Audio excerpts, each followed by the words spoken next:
Marwari media आप देख रहे हैं। आज है 30 जून 2025 सोमवार का दिन, हिंदू तिथि आषाढ़ माह की पंचमी। नजर डालेंगे आज की बड़ी खबरों पर। शुरुआत करेंगे देश की बड़ी खबर के साथ। बड़ी खबर, पीएम मोदी ने कल रेडियो शो मन की बात के 123वें एपिसोड के तहत देश को संबोधित किया। एपिसोड की शुरुआत में उन्होंने योग दिवस के बारे में बात की। उन्होंने कहा 21 जून को देश दुनिया के करोड़ों लोगों ने अंतर्राष्ट्रीय योग दिवस में हिस्सा लिया। पीएम बोले, पूरी दुनिया में योग की भव्यता बढ़ती जा रही है, लोग अब इसे दैनिक जीवन में अपनाने लगे हैं। पीएम ने कहा कि आज पूरी दुनिया भारत की ओर देख रही है। वहीं पीएम मोदी ने इस दौरान इमरजेंसी का भी जिक्र किया। पीएम ने कांग्रेस पर हमला बोलते हुए कहा कि इमरजेंसी के दौर में लोगों को प्रताड़ित किया गया, अनेक लोगों को कठोर यातनाएं दी गई। मीसा के तहत किसी को भी ऐसे ही गिरफ्तार कर लिया जाता था, उन पर ऐसे ही अमानवीय अत्याचार किए गए। आखिर में जनता की जीत हुई और आपातकाल को हटाना पड़ा। बहरहाल आगे बढ़ेंगे। राजस्थान से बड़ी खबर। राजस्थान के आंगनबाड़ी केंद्रों पर 1 जुलाई से 5.5 लाख गर्भवती और धात्री महिला।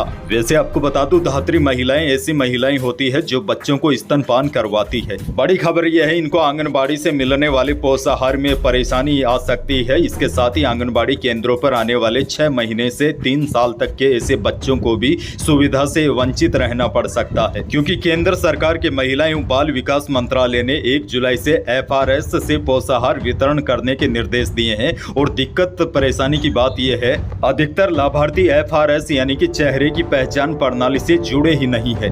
1 जुलाई से FRS पर जिन महिलाओं व बच्चों का EKYC व फोटो अपडेट नहीं है, उन्हें पोषाहार व अन्य लाभकारी योजनाओं का लाभ नहीं मिल सकेगा। और बड़ी बात यह है, अभी भी राज्य में 5,40,308 गर्भवती महिलाएं FRS से नहीं जुड़ी है। विभाग के अधिकारियों की माने तो तकनीकी परेशानी के कारण 100% लक्ष्य हासिल नहीं किया जा सकता। दरअसल केंद्र सरकार ने FRS सिस्टम इसलिए लागू किया गया क्योंकि आंगनबाड़ी केंद्रों पर भी भ्रष्टाचार होता है। केंद्र सरकार की लाभकारी योजनाओं का लाभ सही लाभार्थियों को नहीं मिलता, इसीलिए सरकार FRS लागू कर रही है। आसान भाषा में कहें तो लाभार्थी की फोटो से उनकी पहचान करके बाद में ही उसे आंगनबाड़ी केंद्रों पर पोषाहार मिल सकेगा। इससे पोषाहार वितरण में होने वाले फर्जीवाड़े पर रोक लगेगी। आगे बढ़ेंगे। एक और बहुत बड़ी खबर, रेलवे ने जुलाई में यात्रा करने वाले लोगों को बड़ी राहत दी है। रेलवे ने 1 जुलाई से 46 जोड़ी ट्रेनों की विभिन्न श्रेणी के 120 डिब्बों की अस्थायी बढ़ोतरी का फैसला लिया है। इससे लंबी वेटिंग लिस्ट वाले यात्रियों को बड़ा फायदा होगा और यात्रा करना आसान होगा। रेलवे ने जिन ट्रेनों में डिब्बे बढ़ाए हैं वे राजस्थान के जयपुर, जोधपुर, अजमेर, बीकानेर, उदयपुर, श्री गंगानगर समेत दिल्ली, मुंबई, कोलकाता, हरिद्वार, वाराणसी, इंदौर, सोलापुर, तिरुपति जैसे शहरों को कनेक्ट करती है। यात्रियों की सुविधा को ध्यान में रखते हुए 46 जोड़ी ट्रेनों में 120 डिब्बे अस्थायी रूप से बढ़ाए जा रहे हैं। आगे बढ़ेंगे। एक और बड़ी खबर, राजस्थान के डीग में भारतीय पुरातत्व सर्वे को बड़ी कामयाबी मिली है। डीग के बहज गाँव में हजारों साल पुराने शहर के अवशेष मिले हैं और बड़ी बात यह है, इस साइट पर टीम को गुप्त काल यानी कि करीब 1700 साल पहले का एक नर कंकाल भी मिला। वैसे इसको लेकर कल शाम को हमने पूरी डिटेल के साथ एक सेपरेट वीडियो दिया है, उसको अगर आप देखोगे तो आपको कई बातें समझने में आसानी होगी। फिलहाल नर कंकाल को रिसर्च के लिए बनारस हिंदू विश्वविद्यालय में भेजा गया है। खैर आगे बढ़ जाते हैं। एक और बड़ी खबर, राजधानी जयपुर में 1 जुलाई से घुमंतु, अर्ध घुमंतु और विमुक्त जातियां 10 सूत्रीय मांगों को लेकर बहिष्कार आंदोलन शुरू करने जा रही है।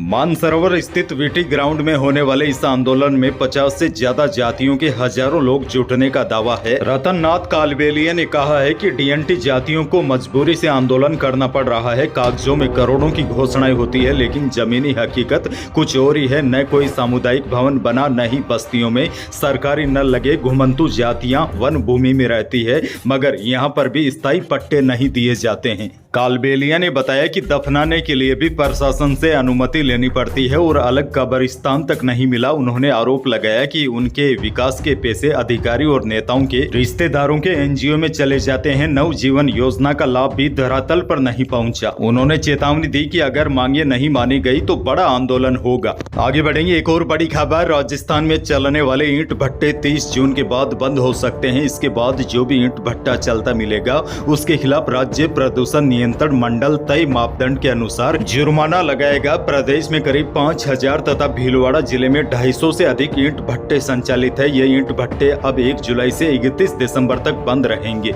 इनका संचालन 1 जनवरी 2025 से ही दोबारा शुरू हो सकेगा। आगे बढ़ेंगे, एक और बड़ी खबर। हरियाणा पुलिस ने आखिरकार बिश्नोई महासभा के पूर्व प्रधान देवेंद्र बोडिया को 20 साल की लड़की के साथ रेप के मामले में गिरफ्तार किया है। देवेंद्र बोडिया ने फेसबुक पर लिखा है कि 25 जून को मुक्तिधाम मुकाम में लिए गए निर्णयों का पालन करते हुए आज स्टेट क्राइम ब्रांच हरियाणा के आईओ पवन कुमार सिंह के नेतृत्व में जांच के सहयोग के लिए उपस्थित हुआ हूं ताकि मेरे खिलाफ चल रहे षड्यंत्र का पर्दाफाश हो सके। फिलहाल बड़ी खबर यह है, बिश्नोई महासभा के पूर्व प्रधान देवेंद्र बोडिया को हरियाणा पुलिस ने गिरफ्तार किया है। आगे बढ़ेंगे, एक और बड़ी खबर। 1 जुलाई मंगलवार से स्कूलों का नया सत्र शुरू हो रहा है। सरकार ने शिविरा पंचांग भी जारी कर दिया है। नए सत्र के 365 दिनों में 134 दिन स्कूलों में छुट्टी रहेगी, जबकि 231 दिन स्कूल चलेंगे। इनमें 48 दिन रविवार की छुट्टियां हैं। शेष दिनों में त्योहार, जयंती और विभिन्न दिवसों की छुट्टियां रहेगी। बड़ी जानकारी यह है, 1 जुलाई से सभी स्कूल खुल जाएंगे। अच्छा, बड़ी खबर ये भी देखिए, ग्रीष्मकालीन अवकाश के बाद आज से राजस्थान हाईकोर्ट में रौनक लौटेगी। राजस्थान हाईकोर्ट में आज से नियमित रूप से मुकदमों की सुनवाई होगी। राजस्थान के कोटा से बड़ी खबर। कोटा में रविवार को दर्दनाक हादसा हो गया। बाइक सवार को एक डंपर ने रौंद दिया, जिसमें पिता और उसके 2 बच्चों की मौत हो गई, जबकि पत्नी गंभीर रूप से घायल है, जिनका मेडिकल कॉलेज में इलाज चल रहा है। जानकारी के अनुसार पत्नी का एक पैर भी कट गया है। हादसे की सूचना पर पुलिस मौके पर पहुंची और डंपर चालक को हिरासत में लिया गया है। आगे बढ़ेंगे, भरतपुर से भी बड़ी और दुखद खबर। भरतपुर में चंबल प्रोजेक्ट की पाइपलाइन डालने के लिए खोदे जा रहे गड्ढे में मिट्टी लेने उतरी 3 महिलाएं सहित 4 लोगों की मौत हो गई, जबकि 4 को बचा लिया गया। वहीं 2 घायलों का अस्पताल में इलाज जारी है। हादसा 10 फीट गहरे गड्ढे में मिट्टी ढहने से हुआ था। वहां पर मौजूद लोगों ने बताया कि महज आधे घंटे में ही पूरा घटनाक्रम हो गया। गड्ढे में उतरे लोगों पर भर भराकर मिट्टी गिरने लगी। चीख पुकार मच गई। जो जहां था वहां से खुद को बचाने के लिए बाहर की ओर दौड़ा, लेकिन मिट्टी में पैर दबने की वजह से कई लोग बाहर नहीं निकल सके। इस हादसे में 7 लोगों की जान चली गई। झालावाड़ से बड़ी खबर। DG ACB doctor Ravi Prakash Mehra ने एसीबी के एएसपी जगराम मीणा को कार्य से मुक्त कर दिया है। जांच में सामने आया कि मीणा पुलिस, खनन और परिवहन विभाग के कर्मचारी अधिकारियों से वसूली कर रहा था। दरअसल भ्रष्ट अधिकारी को कुछ दिनों पहले ही झालावाड़ से हटाया गया था। इसके बाद वह बंदी यानी कि वसूली की रकम लेता था। एसीबी के एएसपी जगराम मीणा के घर 39.50 लाख रुपए केस, करोड़ों रुपए बाजार मूल्य की प्रॉपर्टी के डॉक्यूमेंट मिले हैं। आरोपी की कार में 9.5 लाख रुपए भी मिले। आगे बढ़ेंगे, मौसम को लेकर बहुत बड़ी खबर। मानसून रविवार को पूरे राजस्थान को कवर करते हुए पाकिस्तान तक पहुंच गया है।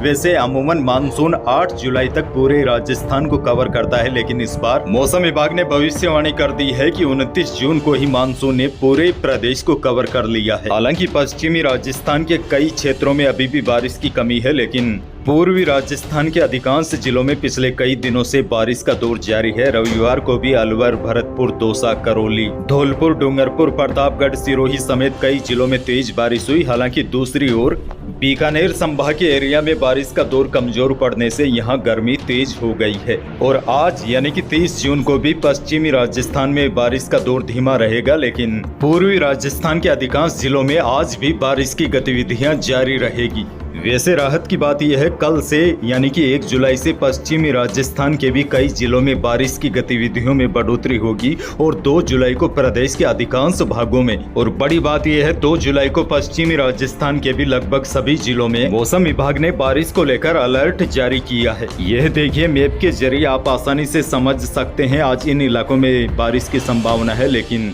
आज 30 जून को इन इलाकों में बारिश का दौर काफी कमजोर रहेगा। हालांकि 2 दिनों के बाद यहाँ पर भी बारिश की गतिविधियों में बढ़ोतरी होगी। तो यही थी प्रदेश देश की आज की कुछ बड़ी और महत्वपूर्ण खबरें। वीडियो को लाइक करना बिल्कुल न भूलिए और चैनल पर नए हैं तो सब्सक्राइब जरूर कीजिए ताकि आप अपडेट रहे बड़ी और काम की खबरों से। धन्यवाद।